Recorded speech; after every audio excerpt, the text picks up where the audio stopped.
Welcome to a Pulp Event podcast, brought to you by the PulpNet, your link to the online world of the pulp magazines for over 25 years. Online at thepulp.net.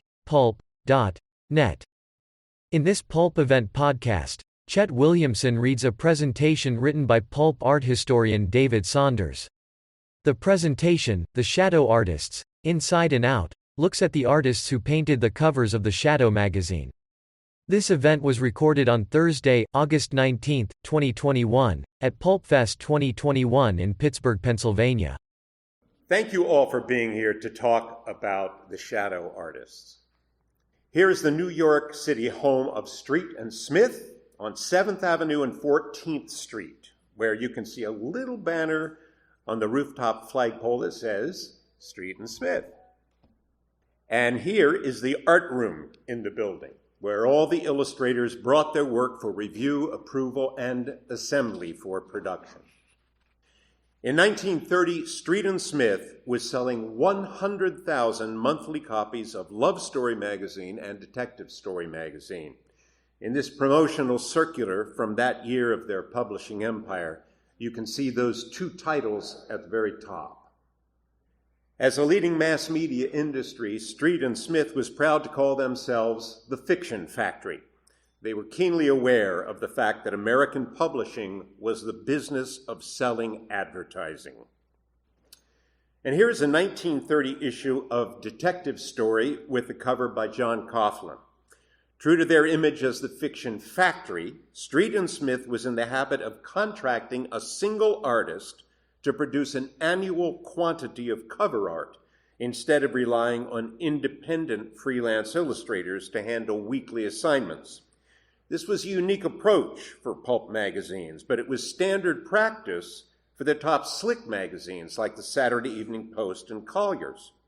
Because of this business model, John Coughlin had a remarkably long-running streak of painting hundreds of covers for Detective Story. One curious detail in this particular cover is the upper left corner, where a mysterious peephole in the wall reveals a portion of a sinister, scowling face that might look strangely familiar to fans of the Shadow. 1930 was the first year that national manufacturers spent more money for radio advertising than magazine advertising. So as not to get left behind, Street and Smith decided to expand into the radio industry. They started with radio programs that used actors reading stories from their top-selling magazines, the Love Story Hour and the Detective Story Hour. To promote this new venture, Street and Smith began to incorporate a new logo design on the covers of their magazines. The magazine on the air.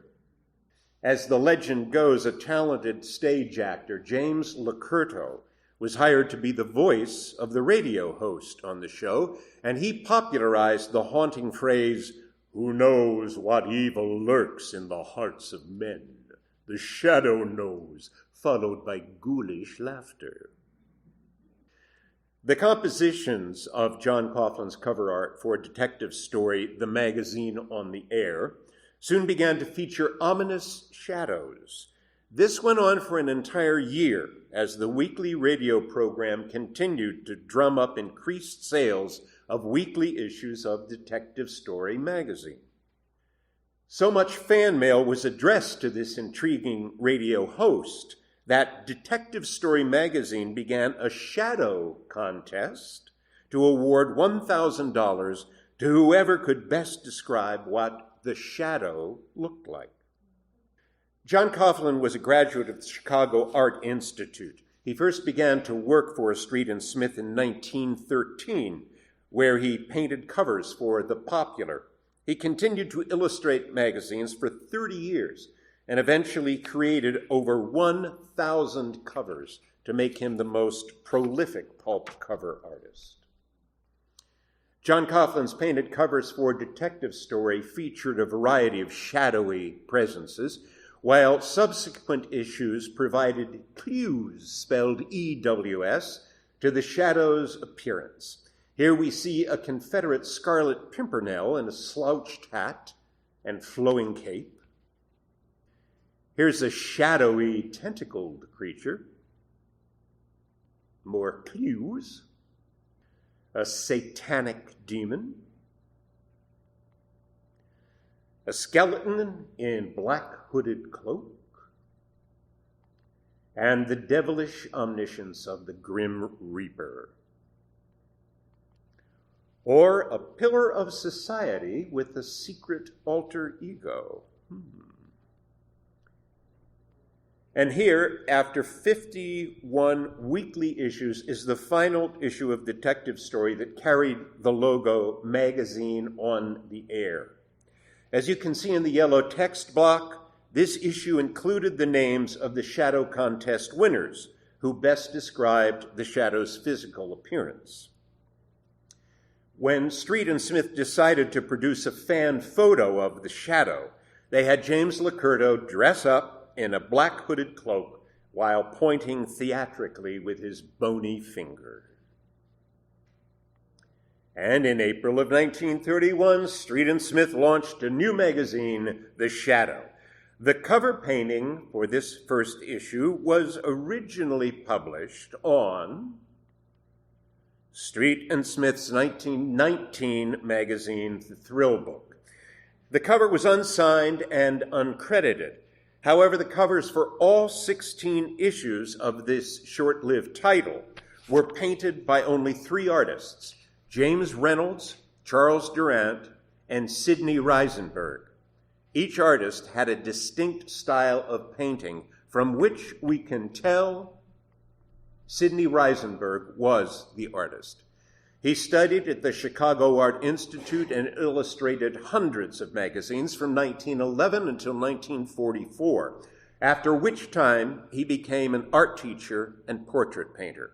Although this cover is sometimes misattributed to Modeste Stein, this issue of Thrill Book was produced 4 years before Modeste Stein ever worked for Street and Smith, while Sidney Reisenberg painted 10 of the 16 covers for Thrill Book.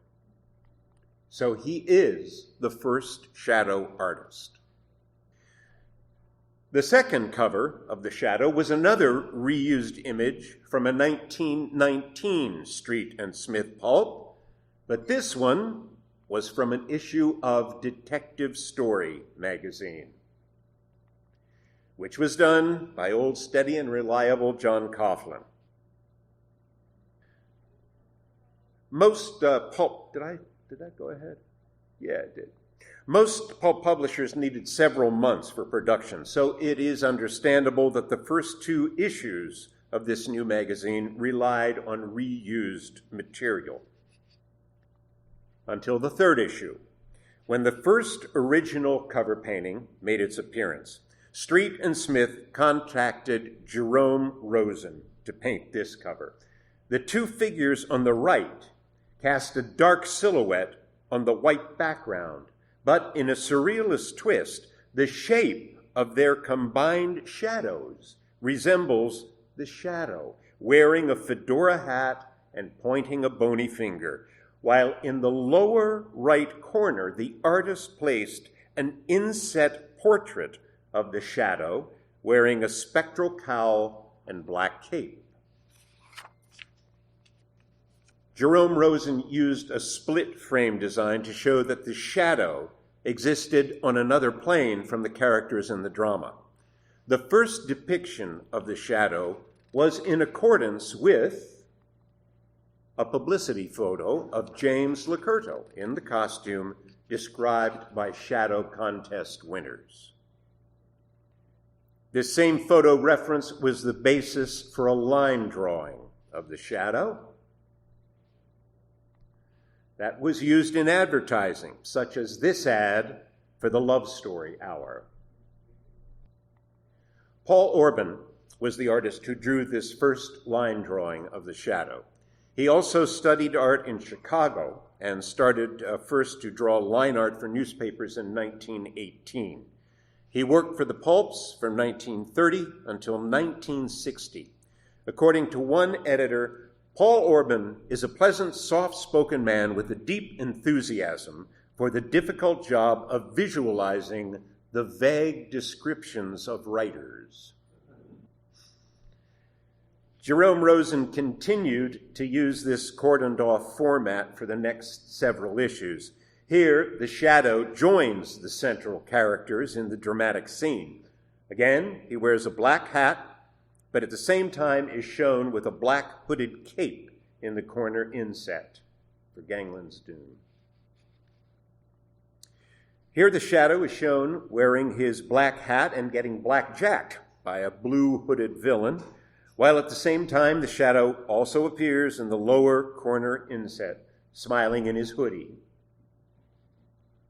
That's a lot more of the face of the shadow than I think we're used to seeing, too. Here again, Jerome Rosen depicts two versions of the shadow, but this was the last time he used that inset frame in the lower right corner for the Black Master. In this iconic image, the artist used the innovative novelty of silver ink for the background. And he later used the same composition with gold paint. This was a brand new printing technique that made metallic inks affordable for offset lithographic presses. In this cover, Jerome Rosen presented a close-up view of the shadow, along with his black hat, black cape with red lining, and a long, thin nose. Another attribute was his golden ring with a large oval red garnet. Jerome Rosen was born in 1895, along with his twin brother, George Rosen. During the First World War, Jerome Rosen was drafted and stationed in France, where his visits to the Louvre Museum inspired him to become a painter. After the war, he studied at the Chicago Art Institute and then painted magazine covers from 1925 until 1957. After 12 issues, Jerome Rosen had fully refined all details of the shadow.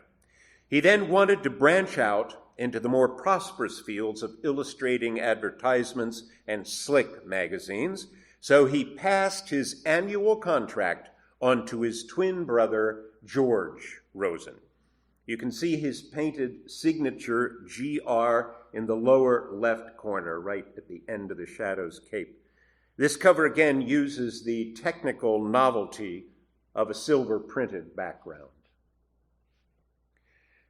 One of George Rosen's innovations was to design some of his compositions around a large central hand. In this instance, the shadow's hand is gripping various squirming criminals. The disproportion between the size of the criminals and the size of the crime fighter's hand is a visual metaphor that the shadow exists on a different level of reality from common criminals, as though he was a hero with superpowers, also known as a demigod, like Hercules. George Rosen began life as a telegraph operator, but by the age of 30, his twin brother Jerome was making good money as an illustrator and painting teacher in Chicago. So George quit his telegraphy career and enrolled in his brother's painting class, after which George entered the field of illustrating magazines in 1927. He went on to paint the most iconic images of the shadow, such as Shadowed Millions, The Big Shadow again, The Creeping Death, The Golden Grotto, talk about that big hand, The Living Joss, Road of Crime, Mox, spelled backwards is The Wealth Seeker, Charg Monster, Charg, Monster, The Four Signets, Bells of Doom, The Voodoo Master, City of Crime, doing a little Spider-Man there. Partners of Peril, a smashing novel. The Shadow Unmasks, and Cards of Death. By 1937, the popularity of The Shadow had extended from Street and Smith magazines at the newsstands to the radio program and onto the silver screen, where he was portrayed by Rod LaRocque in the movie The Shadow Strikes. Here, the publishers used a publicity photo of the Hollywood star and again used the silver background to represent the silver screen. At that time, it was unique to print a photograph on a pulp magazine cover. In 1939, George Rosen was replaced by Graves Gladney, who was awarded the contract by Street and Smith to paint all their covers for The Shadow. Sales were still very strong, so he was instructed not to alter the established appearance of The Shadow that was so familiar to the public. However, George Rosen and Graves Gladney had two very different personalities. The temperament in George Rosen's cover art had a theatrical playfulness, similar to a 1930s Charlie Chan mystery movie, while Graves Gladney had the gritty brutality associated with the disillusioned characters in film noir movies. I mean, the guy's name was Graves Gladney. He was born to a wealthy family in St. Louis, although I don't believe that's supposed to be his father. He attended Amherst College and studied painting in Paris and London.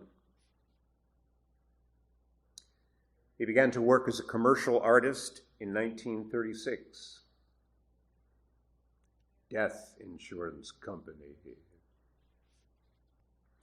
He worked in New York City. That looks familiar, doesn't it, if you've seen the Pulpster?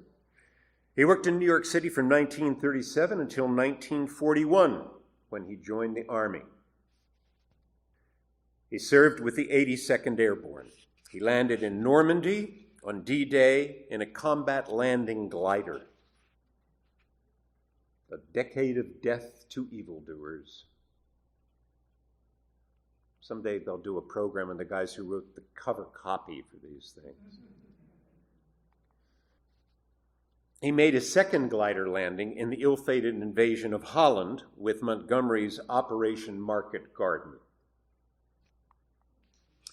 By the end of World War II, First Lieutenant Gladney led his combat division into Berlin. The Crimson Death, if you can't quite make that out. When Gladney joined the Army,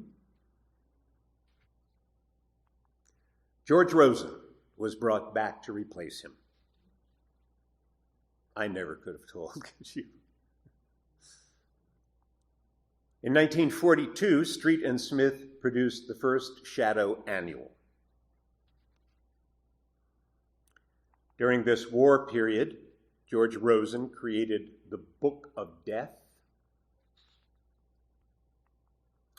Death About Town, part of which Bob Dylan used on his most recent cover art for his album. Not the shadow part, the skeleton in the top hat. As well as the cover for the second issue of the Shadow Annual. That was George Rosen. By 1944, Street and Smith had reduced the format of the Shadow to a digest-sized magazine and gave their annual cover contract to Modest Stein, who had painted so many covers for Love Story since joining the cast in 1922. In a way, he was as old and as reliable as John Coughlin's work for Detective Story. Modest Stein was born in Russia in 1871 as Modest Freda Aronstam. He came to America at the age of 17 in 1888. He lived in the Jewish ghetto on the Lower East Side, where he and his cousin fell in love with the future anarchist Emma Goldman, with whom they explored radical politics. After one desperate fiasco, he left his comrades and changed his name to Modeste Stein and settled down to drawing line art for newspapers. He joined Street and Smith in 1922 and spent the rest of his life on the assembly line at the Fiction Factory, where he could stamp out pulp covers with his eyes closed. So his work for the Shadow tended to have a slapdash style. But looking at him, I wouldn't tell him he had a slapdash style. In 1946, boy, there's a change of pace. In 1946, Street and Smith hired the cartoonist Charles Cole to create covers for the Shadow Digest magazine. Charles Cole was born in Philadelphia in 1889, and by the age of 20 was a line artist on the staff at the Philadelphia Public Ledger. He became a syndicated newspaper cartoonist and eventually joined the Jack Binder Art Studio, which produced the Shadow comics for Street and Smith. This is me talking, but the Philadelphia Public Ledger, I'm wondering if he ever did any of the, I have a whole bunch of inserts of novels that, when the Sunday newspaper used to publish condensed version of novels, and they were illustrated, and those illustrations weren't found anywhere else. I'm wondering if Cole might have done some of those. I don't know. But in 1947, Charles Cole created the cover for their third and final issue of the Shadow Annual. In 1949, Street and Smith's chairman of the board, Alan L. Grammer, was interviewed by newspaper reporters as saying the pulps were dead and that the future in publishing was in ladies' glamour magazines. Hey. In one final swan song, the Shadow magazine returned to pulp size and featured new covers painted by George Rosen. After only 4 issues, the magazine folded, and Street and Smith left the pulps to produce slick magazines with color photograph covers. This is the last cover of The Shadow. I suppose someone is out there collecting old copies of Mademoiselle, but judging by today's sky-high prices for old copies of The Shadow, our famous pulp superhero has continued to fascinate fans. Hundreds of artists went on to portray the Shadow in comic books, movies, reprints, paperbacks, and novels. But for now, here ends the history of the Shadow artists who painted covers for the pulps.